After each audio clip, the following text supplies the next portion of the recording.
Good evening, everyone, and thank you for joining us for our Tuesday night talks on the Ramaz KJ Community Virtual University. We begin by wishing all those who are ill in our community and in the larger community a refuah shlema, our condolences to those who have lost loved ones during this time period. To Michael Rosenberg on the loss of his father, Rabbi Stanley Rosenberg. To Pauline Asa on the loss of her father, Mr. Eddie Misri. To Barbara Schnipper on the loss of her brother, Mitchell Horowitz. To the Basowich family on the loss of Kenneth Basowich. To Jennifer Kaplan and the entire Kaplan family on the loss of Dr. Ronald Brisman. There are so many others who are in our community, and we mourn the losses of all of those wonderful, wonderful people, and we wish them all a comfort during this very difficult time. We also continue to pray for all those who are sick, and I'm sure that all of you join me in continuing to have them in mind in our tefillot. I want to now just wish a mazel tov to the most recent Mazal Tov that we've been receiving on to Barry David, class of 2011, on the birth of a baby boy today. Mazal Tov to the David family. We are so excited to continue these Zoom talks. We will have, following tonight's talk with Rabbi Lookstein, a talk from the KJ Ramaz Career Network, positions to transitioning with Robin Barsky and Ira Ziff.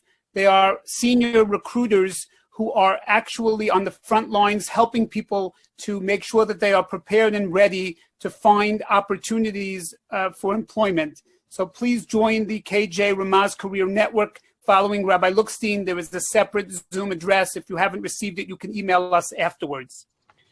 We also will have on Thursday evening, Rabbi Steinmetz, who will be conducting a Thursday night live, the history of what does HaTikva teach us about the coronavirus. He will have an interview with Dr. Matt Spiegel, who is one of the doctors on the front line fighting this virus. So please join us on Thursday. Tomorrow, during the day, we bring you our first daytime program, courtesy of the Ramaz Book Club. We're going to have a Let's Talk About the Books, a group discussion on what everyone has been reading. It should prove to be a wonderful, wonderful opportunity. It's during the lunch hour. And again, it's on the Zoom, and you'll have a chance. There's something that has been sent out on it. You'll have a chance to join. Thursday evening, following Rabbi Steinmetz's talk, there will be a Ramaz trivia night. It should prove also to be a very interesting and enjoyable evening. Before we continue, we just want to take a moment to thank those people who sponsored tonight's evening. To Joshua Goldberg, who sponsored it in honor of Rabbi Haskel Lookstein, and to the Agus family, who sponsored the evening in memory of Dr. Saul Agus, Zechrono Levacha, Shaul Gershon, Ben Chaim Shmuel, and Vlata Chaya. Her yurtzeit will be on Gimel Iyar.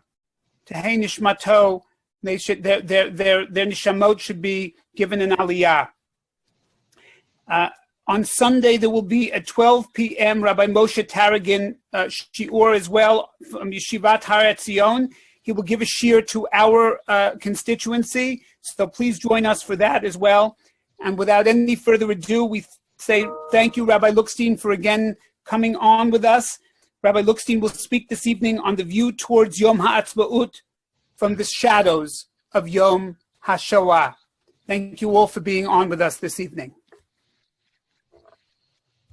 One can understand Yom HaAtzmaut best from the perspective of Yom HaShoah.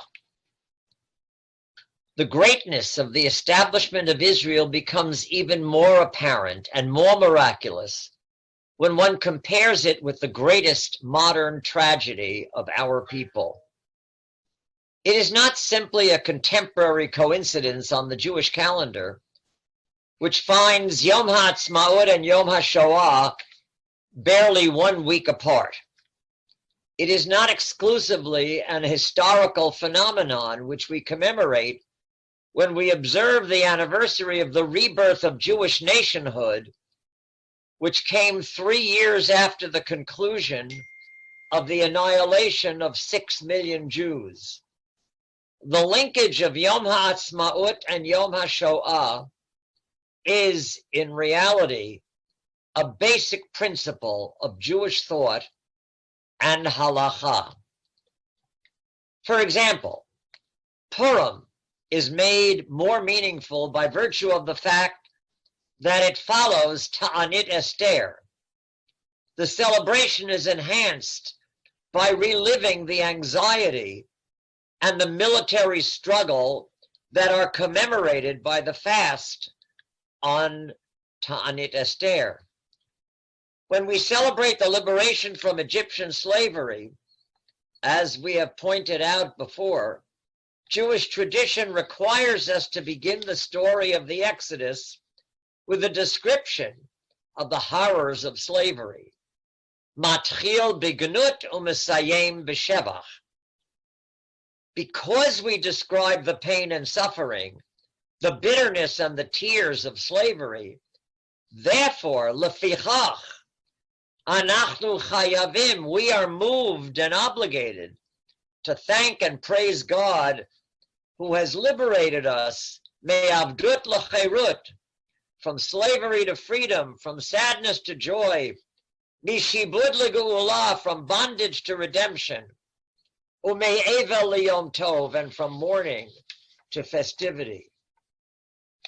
And when a Jew brought in the days of the temple the first fruits of his harvest, he was required to verbalize in a loud voice, ve'anita ve'amarta, the humble beginnings of his people. Arami oved avi vayered Mitzrayma. My father was a wandering Aramean, persecuted and pursued by his father-in-law, Lavan ha'Arami, and his descendants were slaves in Egypt. Vayevienu al hamakom hazeh, and finally, says the farmer, God brought us here.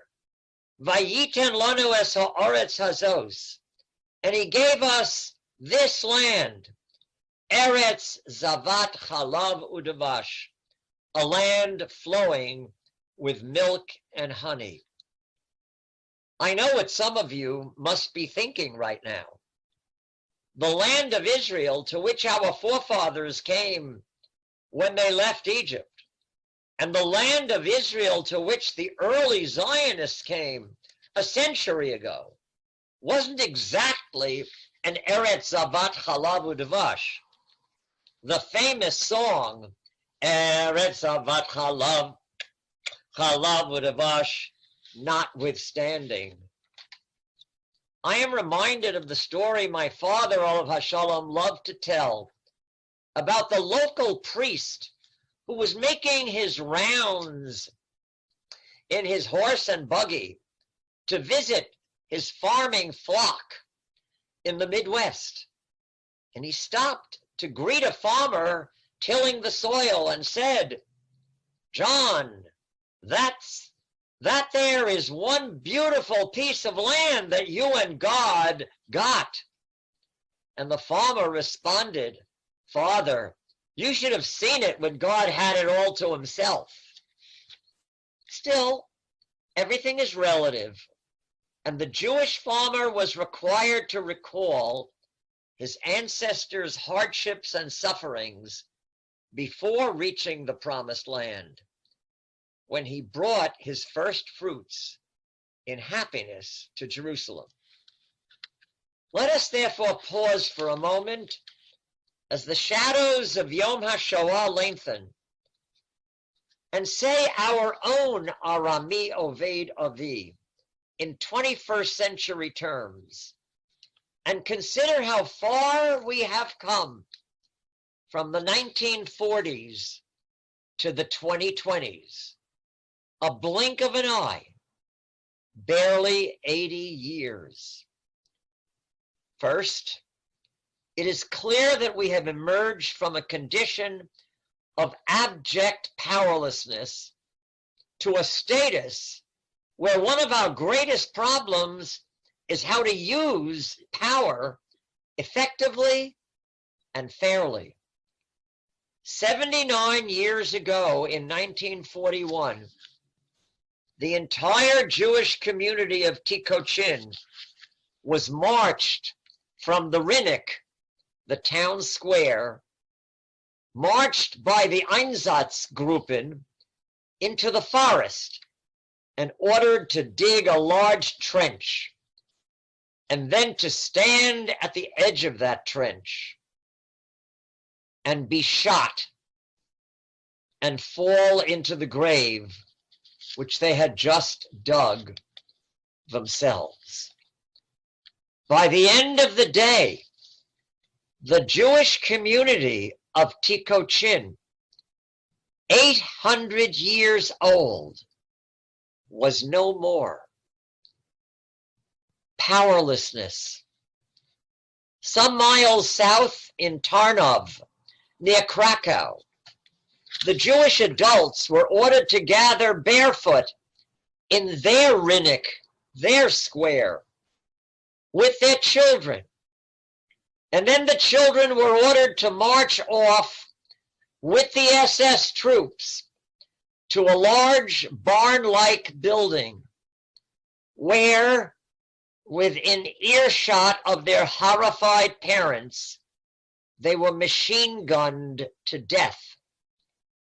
Their bodies were then loaded onto trucks and buried nearby in mass graves in Zhibalatovska Gora. Powerlessness. Finally, I was reminded just before Pesach of something I had read many years ago in a book by the late Eliezer Berkowitz, whose daughter-in-law, Lillian Fortgang, is still a good friend of mine, together with her husband. Eliezer Berkowitz's book, God in Hell. The story concerned a group of Jews in the Bergen-Belsen concentration camp. They had to eat chametz on Pesach just to stay alive. So they transformed their powerless state into a powerful mitzvah, an act of faith, by composing the following prayer, which they recited before eating their bread rations. I'll read it in Hebrew and then translate it along the way. Avinu Shebashamayim, our Father in heaven, Hine galui v'yadua lefanecha, it is very clear to you, sheritzonenu la'asot ritzonecha, that our greatest desire is to fulfill your wishes. V'lachog et chag haPesach, v'achilat matzah, and to observe Pesach through eating matzah, uvishmirat isur chametz, and avoid the isur of eating chametz. Af al zod da'ava libenu, however, our hearts are pained. Shahashibud ma'akevotanu, that our slavery holds us back.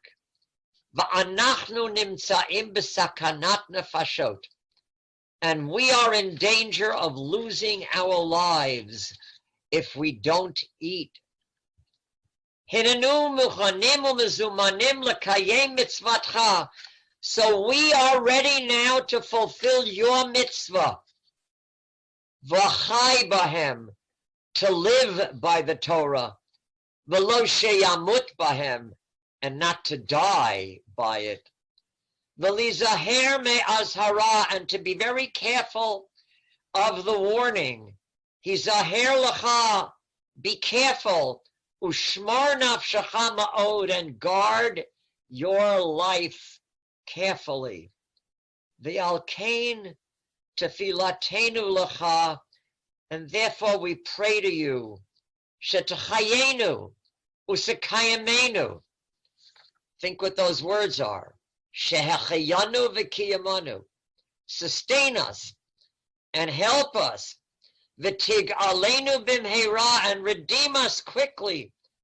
Lishmar chukecha, to observe your laws. V'lasot v'tzoncha, and to follow your will. Ule'avdecha b'levav shalem, and to serve you with a perfect heart. Amen. And then they took a bite of their bread rations. Powerless, and yet spiritually heroic. I am indebted to Rabbi David Block, a musmach of Yeshivat Chovevei Torah, and an educator at Shalhevet, the school in Los Angeles, for reminding me of this story. And I am further indebted to Dr. Moshe Shoshan, formerly known as Moshe Simon, Ramaz, 1988, who is now a professor at Bar-Ilan University, and who pointed Rabbi Block to the source in Hebrew in Mordechai Eliav's immortal work, Ani Ma'amin. Powerless, 80 years ago. Second, we were not only powerless physically in the 1940s, we were also powerless politically. An example.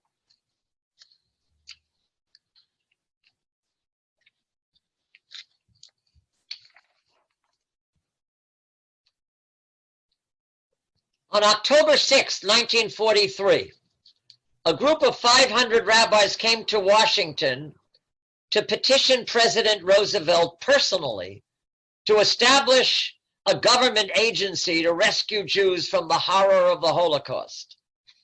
Those rabbis never got to see the president. But we know now that the decision of the president not to meet the group was stimulated by a Jew who should have known better. Listen to an excerpt from the diary of a White House aide who happened to be present on that fateful day, October 6, Wednesday, 1943. Here's what he wrote. A delegation of several hundred Jewish rabbis sought to present Roosevelt with a petition to deliver the Jews from persecution in Europe and to open Palestine and all the United Nations to them. The president told us in his bedroom this morning he would not see their delegation. Judge Rosenman, who was also in the bedroom, said the group behind this petition was not representative of the most thoughtful elements in Jewry. Judge Rosenman said he tried, admittedly without success, to keep the horde from storming Washington. That horde contained some of the most exalted and glorious rabbinic leaders in America, who gathered in Washington 3 days before Yom Kippur to see the president. He said, Rosenman said, the leading Jews of his acquaintance opposed this march on the Capitol.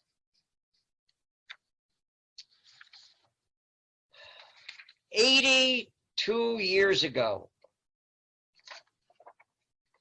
excuse me, that was our political powerlessness in 1943. Let's go back 5 years earlier. November 13th, 1938, 3 days after Kristallnacht, November 10th, 1938. As the headlines of newspapers all over America screamed out the news of Jewish suffering and tragedy in Germany, the General Jewish Council, that day's equivalent of today's President's Conference, met to decide how American Jews should respond to this terrible crisis whose news was all over America. After some hours of debate, the council reached the following conclusion: resolved that it is the present sense of the General Jewish Council that there should be no parades and no public demonstrations or protests by Jews. That was the political powerlessness of the 1940s. Today, by comparison, we have Jewish leaders who, when they are in the right place at the right time, like Rosenman was, speak truth to power and not what power wants to hear. We have voices like that of the late and immortal Elie Wiesel, who said to the late Ronald Reagan publicly in the White House, I heard it with my own ears, as the president was planning to visit Bitburg in Germany and come to the graves of SS troops in German cemeteries. Elie Wiesel said to him, with everybody listening, your place, Mr. President, is not over there with the killers. Your place is here with the victims. What a change in political and moral power between Sam Rosenman and Elie Wiesel. And our political action in public is much more confident today. In the 70s and the 80s, we awakened the world to the plight of Soviet Jews through our political action in Congress with the Jackson-Vanik Amendment and with Solidarity Sundays and persistent public demonstrations. And we won the battle. We actually changed history because we had political power and courage. And AIPAC and the President's Conference have been political forces for great change. Standing up for Israel has been very vocal, very influential, and very successful. We have influenced the bipartisan consensus in dramatic support for the Jewish state, and we hope that bipartisan consensus will remain, and we will fight for it. And Israel has flourished beyond our wildest dreams. Who could have envisioned any of this on May 14th, 1948, when a tiny, weak state was declared surrounded by powerful enemies determined to destroy it at birth? In the Jewish world, post-Holocaust, with a third of our people murdered, who could have envisioned what you and I are witnessing today?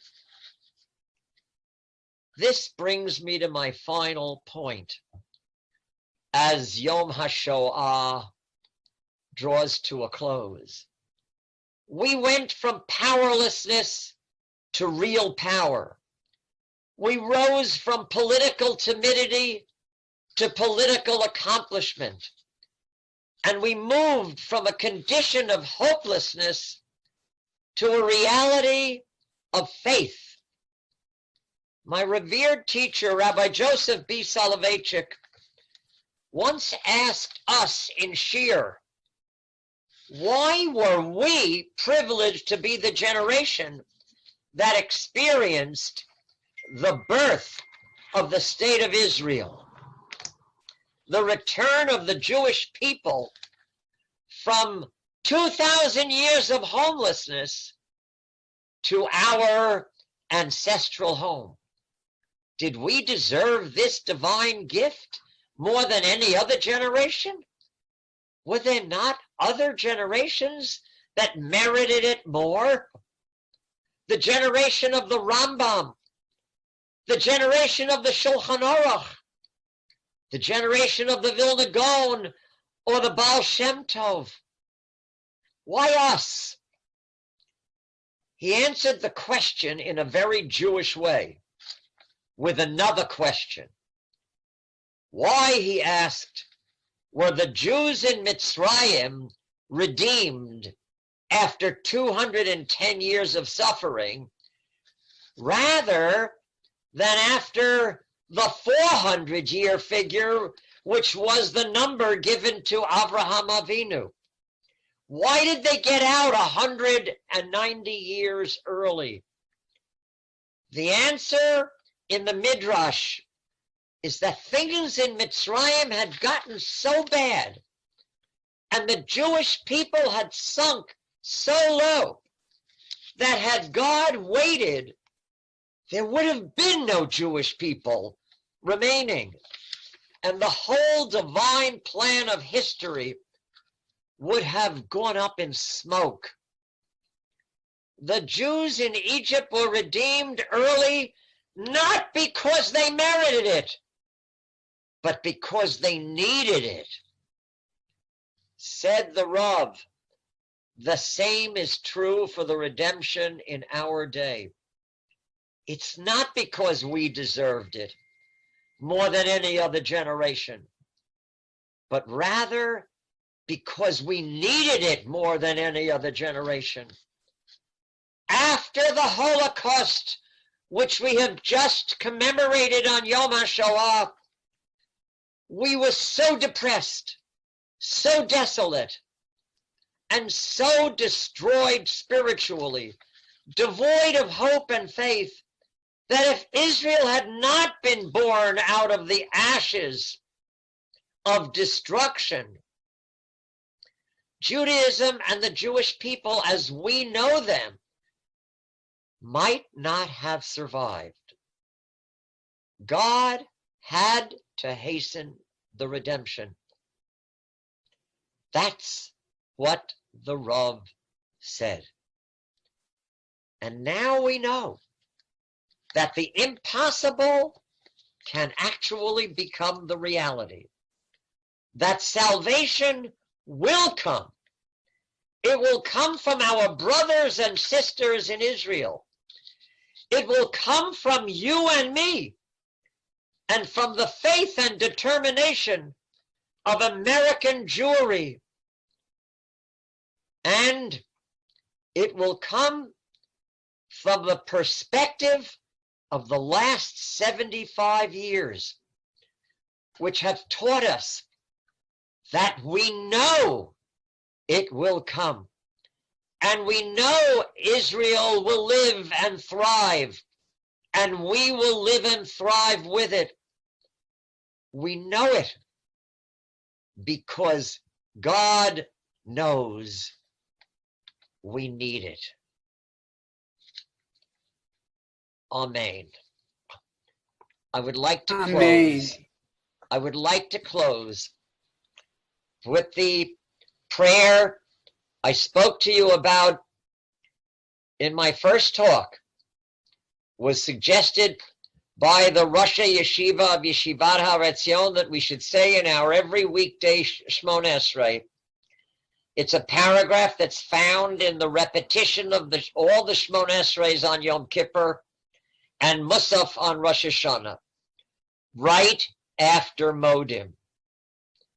Avinu Malkeinu, Zechor Rachamecha, Uchavosh Ka'ascha, V'chalei Dever V'cherev V'ra'av, Ushvi U'mashchit, V'avon U'magefa, U'fegara, V'chol Machala, v'chol takala, v'chol kitata, v'chol minei puraniot, v'chol gezerah ra'ah.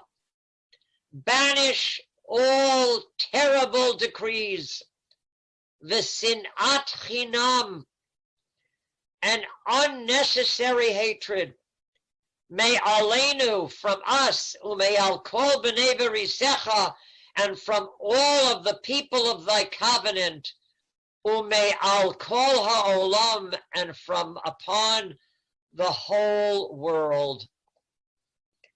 I haven't missed a davening weekdays with that paragraph, and I urge you to insert it into your Shmona Esrei, and may God answer our prayers with a firm and a faithful Amen. Amen. Rabbi Lookstein, thank you for this very, very uplifting and inspiring talk this evening. We want to also recognize that this evening, on top of the Ramaz KJ community, the Westchester Day School community has joined us as well. Rabbi Joshua Lookstein, the head of Westchester Day School, thank you for asking your community to be part of the evening. Isn't he a graduate of Ramaz? I think so, Rabbi. Do you think he is a graduate in Moshe Simon's class, 1988? We thank him for bringing the Westchester community. We're one community, and so it's wonderful to have them on with us. I wanted to just remind everyone that at 8 p.m. this evening, we have recruiter secrets for fortifying your resume, a LinkedIn profile, and elevator pitch. There will be Robin Barsky and Ira Ziff, who are very well-known recruiters who will be helping people working on their resumes. Please join us for that. If you would like to be a part of the Ramaz KJ network of Zooms and you'd like to join us in helping to sponsor these evenings, please feel free to be in contact with me. My email address is on the emails that go out. We will be happy to have it sponsored in honor of or in memory of anyone that you'd like. It's very helpful to us during this difficult time, and the dollars that we bring in will be used to help families within our community and the greater community during this very, very difficult time in our history. We wish everyone a good night with many good things to come. Please share with us also the happy news so that we can share them on these Zooms as well. Thank you so much for joining us. Take care and have a good one.